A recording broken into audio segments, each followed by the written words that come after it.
কিয়ামতের দিন আল্লাহর দরবারে কেউ কথা বলতে পারবে না আল্লাহর নির্দেশ ছাড়া। নবী করিম সাল্লাল্লাহু আলাইহি সাল্লামকে সাহাবায়ে কেরাম জিজ্ঞেস করেছেন, হে রাসূল, আপনার আব্বা এবং আম্মার অবস্থা কি হবে? নবী করিম সাল্লাল্লাহু আলাইহি সাল্লাম কেঁদে ফেলেছেন, সাপ পড়েছেন, আমি তাদের কোনো উপকারে আসব না।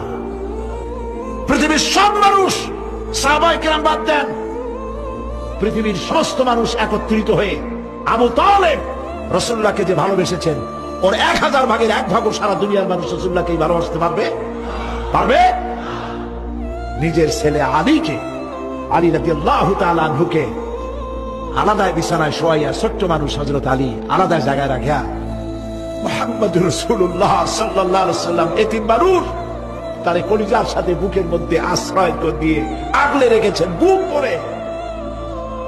সেই আবু তালেব মৃত্যুর সময় নবী করিম সাল্লাল্লাহু আলাইহি সাল্লাম বলেছিলেন, চাচা একটি বার আমার কানে তাওহীদের কালেমা শোনায় দেন।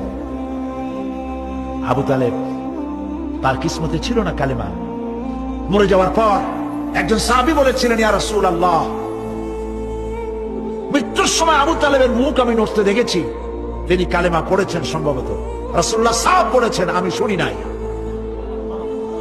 এত ভালোবাসার পরেও হাদিস শরীফে এসেছে আবু তালেব জাহান্নামে যাবে।